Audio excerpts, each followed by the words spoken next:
बनाया था, अपने अहले बैत का भी बनाया था।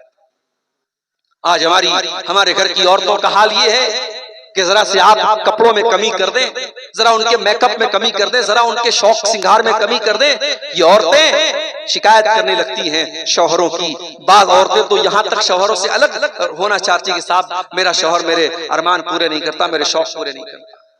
मेरी प्यारी माओ बहनों, अपने नबी की बीवियों को देखो, उन छोटे छोटे कमरों में उन्होंने सारी जिंदगी गुजार दी। और एक मर्तबा जब अल्लाह के नबी की बीवियों ने अल्लाह के नबी से ये डिमांड की कि अल्लाह के नबी, जब सारी मदीना की औरतों के घर में अच्छे अच्छे खाने बन रहे हैं, सबके घर में अच्छे अच्छे कपड़े पहने जा रहे हैं, अय अल्लाह के नबी क्या हमारा हक नहीं अच्छा कपड़ा पहनने का, क्या हमारा हक नहीं अच्छा खाना खाने का? अय अल्लाह के नबी अब हमें भी ज्यादा पैसा मिलना चाहिए, अब हमारा भी लाइफ स्टाइल अच्छा होना चाहिए।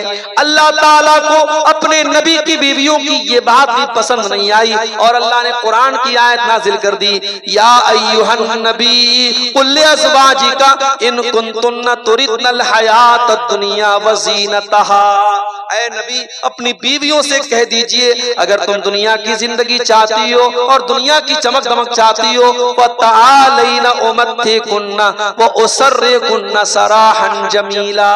तो ऐ नबी की बीवियों आ जाओ, मैं तुमको दुनिया की दौलत दे देता हूँ, लेकिन अपने घर से निकाल देता हूँ, फिर तुम नबी के घर में रहने के काबिल नहीं रहोगी। व इन कुंतुन्ना तुरिदनल्लाह व रसूलहु वद्दारल आखिरता फ़इन्नल्लाह अअद्दा लिल मुहसिनाति मिनकुन्ना अजरन अज़ीमा। और ऐ नबी की बीवियों, अगर अल्लाह से मोहब्बत करती हो, उसके रसूल से मोहब्बत करती हो और आखिरत में अपना घर बनाना चाहती हो, तो नेकी का काम करती रहो, तुम नबी के घर में सुकून से रहोगी। मेरी प्यारी माँ बहनों, जब कुरान की आयत नाजिल हुई, अल्लाह के प्यारे नबी अपनी सबसे महबूब बीवी हजरत आयशा के पास आए और बड़े प्यार से आपने कहा, अय आयशा एक बात कहना चाहता हूं। हजरत आयशा ने कहा, क्या बात है अल्लाह के नबी? आपने कहा, आयशा बड़ी खास बात है, बड़ी इंपॉर्टेंट बात है, बड़ी महत्वपूर्ण बात है। अय आयशा देखो जल्दी न करना, अपने माँ बाप से मशवरा कर लेना फिर जवाब देना। अम्मा आयशा ने पूछा, अल्लाह के नबी बात क्या है? आपने यही दोनों कुरान की आयतें पढ़ दी। आपने कहा, आयशा अल्लाह ताला तुमको ऑप्शन दे रहा है, तुमको इख्तियार दे रहा है कि या तो तुम दुनिया का ऐशो आराम ले लो और नबी को छोड़ के चली जाओ, या दुनिया की तकलीफ उठा लो मगर नबी के साथ रहो, अल्लाह तुमको जन्नत देगा। अय आयशा अब तुम बताओ तुम्हारी चॉइस क्या है? ओ मेरी प्यारी माँ बहनों, हमारी उन माओ ने क्या जवाब दिया, सोने के हुरूफ से लिखे जाने के काबिल है। अम्मा आयशा ने फरमाया, अय अल्लाह के नबी आप कैसी बातें कर रहे हैं? अफी हाज़ा अस्तामिरु अबवैया। अय अल्लाह के नबी मुझे इसके बारे में अपने माँ बाप से कोई मशवरा नहीं करना है, कोई राय नहीं लेना है। अय अल्लाह के नबी मेरा जवाब बिल्कुल क्लियर है, मैं अल्लाह को चुनती हूँ, उसके रसूल को चुनती हूँ, मैं अल्लाह से मोहब्बत करती हूँ, उसके रसूल से मोहब्बत करती हूँ। ये मिजाज था अल्लाह के नबी की बीवियों का, और यही मिजाज अल्लाह के नबी ने अपनी बेटियों का भी बनाया था। सबसे लाडली बेटी आपकी हजरत फातिमा थी, सबसे छोटी बेटी हजरत फातिमा थी, और आपने उनकी शादी किससे की? हजरत अली से। आपने अपनी सबसे लाडली बेटी की शादी अली से की। और अली कौन थे? अली के पास बिल्डिंग नहीं थी, अली के पास कोई बड़ा बिजनेस नहीं था, अली के पास दौलत नहीं थी, लेकिन अली के पास ईमान था, अली के पास तकवा था, अली के पास दीनदारी थी, अली के पास अल्लाह का डर था, अली के पास रसूल की मोहब्बत थी। नबी ने सबसे छोटी बेटी की शादी हजरत अली से। और जब शादी हो गई, रसूल की बेटी, रसूल के कलेजे का टुकड़ा। बेटी वाले समझते हैं बेटी की शादी आसान काम नहीं। इंसान जिस बेटी को प्यार से पालता है, फिर सीने पर पत्थर रखकर जब उस बेटी को विदा करता है, तो सिर्फ एक उम्मीद होती है, भरोसा होता है। होने वाला दामाद अच्छा भी निकल सकता है, खराब भी निकल सकता है, होने वाला ससुराल ठीक भी निकल सकता है, बुरा भी निकल सकता है।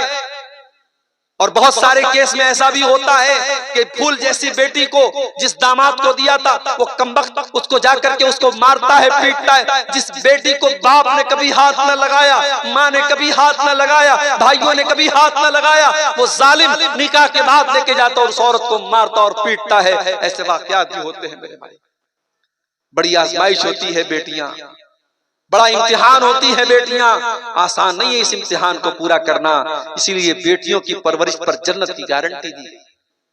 जिसने बेटियों की परवरिश सही तरीके से कर ली उसको अल्लाह ताला जन्नत में दाखिल करता है। नबी ने सबसे लाडली बेटी की शादी हजरत अली से। अब बड़ा गौर से सुनना मेरी माँ और बहनों, आप भी और मेरे भाइयों आप भी।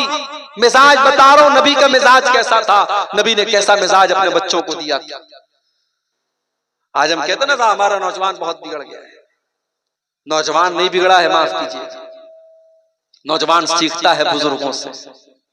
बच्चे अपने बड़ों से सीखते हैं, बड़े जो सिखाएंगे बच्चे वही सीखेंगे।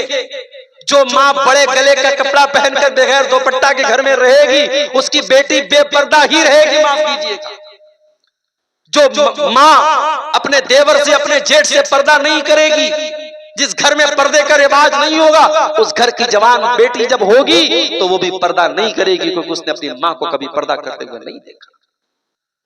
जिस घर के बड़े बुजुर्ग नमाज के टाइम सोए रहेंगे, उस घर के बच्चों से आप ये उम्मीद नहीं कर सकते कि वो नमाज की पाबंदी करेंगे। हम आम बबूल का पेड़ बो करके हम आम नहीं काट सकते मेरे भाई। हम जो बोएंगे वही काटेंगे। अपने बच्चों की हम जो तरबियत करेंगे बच्चे उसी हिसाब से पलेंगे और पढ़ेंगे। बच्चों को दुआएं सिखाइए, बच्चा दुआ सीखेगा। बच्चे को ईमान सिखाइए, बच्चा ईमान सीखेगा। बच्चे को रसूल की मोहब्बत सिखाइए, बच्चा बड़ा होगा रसूल से मोहब्बत करेगा। और बच्चे को अगर सिर्फ कॉन्वेंट में दाखिला करा दिया, स्कूल में एडमिशन करा दिया, बच्चा वहां ABCD पढ़ रहा है, इंग्लिश पढ़ रहा है और दीन के नाम पे कुछ नहीं सीखा, तो नतीजा क्या निकलेगा? 25 दिसंबर की तारीख आएगी, आपका जवान बेटा आपकी जवान बेटी फेसबुक पर आएगा और कहेगा merry Christmas, merry Christmas, Christmas की मुबारकबाद अपने ईसाई भाइयों को देगा। उससे पूछो तुझे मालूम है क्रिसमस का मतलब क्या होता है? जब तू कहता है मैरी क्रिसमस और अपने ईसाई भाई को तू क्रिसमस की मुबारकबाद दे रहा है, शुभकामना दे रहा है, गोया कि तू उस ईसाई से ये कह रहा है कि ऐ मेरे ईसाई भाई, तू तो जश्न मना रहा है अल्लाह ताला के बेटे के पैदा होने का और मैं तुझे शुभकामना दे रहा हूं। मेरे प्यारे साथियों, अल्लाह का बेटा किसी को करार देना कितना बड़ा गुनाह है। हमारा तो अकीदा क्या है? कुल हुवल्लाहु अहद अल्लाहुस समद लम यलिद व लम यूलद व लम यकुल लहू कुफुवन अहद। ऐ नबी आप कह दीजिए अल्लाह एक है, अल्लाह बेनियाज है, अल्लाह का कोई बेटा नहीं और अल्लाह किसी का बेटा नहीं और कोई अल्लाह के बराबर नहीं। किसी का बेटा, अल्लाह का बेटा किसी को करार देना ये इतना बड़ा गुनाह है कि अल्लाह ताला को गाली देना है। अल्लाह ताला खुद कहता है जब इब्ने आदम मेरा बेटा किसी को करार देता है तो इब्ने आदम मुझे गाली देता है। अल्लाह को गाली दी जा रही है और आप मैरी क्रिसमस बोल रहे हैं, आप मुबारकबाद दे रहे हैं। अल्लाह कुरान में कहता है वक़ालु इत्तख़ज़र रहमानु वलदा, ये लोग कहते हैं कि रहमान ने बेटा बना लिया, अल्लाह ने बेटा बना लिया। लक़द जीतुम शैअन इद्दा, तुम बहुत बड़े गुनाह की बात अपने मुंह से निकाल रहे हो। तकादुस समावातु यतफ़त्तरन मिन्हु व तनशक़्क़ुल अर्दु व तख़िर्रुल जिबालु हद्दा, ये इतनी खतरनाक बात है कि आसमान फट जाए और जमीन फट जाए और पहाड़ गिर जाए तब भी उतनी बड़ी बात नहीं है जितनी बड़ी बात ये है अन दअऊ लिर्रहमानी वलदा, कि ये कहते हैं कि अल्लाह ताला ने बेटा बना लिया। वमा यंबगी लिर्रहमानी अन यत्तखिज़ वलदा, हालांकि अल्लाह ताला का कोई बेटा नहीं है। अपने बच्चों की तरबियत पर तवज्जो दो मेरे भाई। जो अपने बच्चों को आप सिखाएंगे बच्चा वही सीखेगा, वही करेगा। मेरे प्यारे साथी, तो मैं अर्ज ये कर रहा था कि आज हमारा नौजवान दुनियादारी में पड़ा हुआ है। नबी ने क्या मिजाज बनाया अपनी बेटी का। हजरत फातिमा अल्लाह के नबी के पास आती है, शादी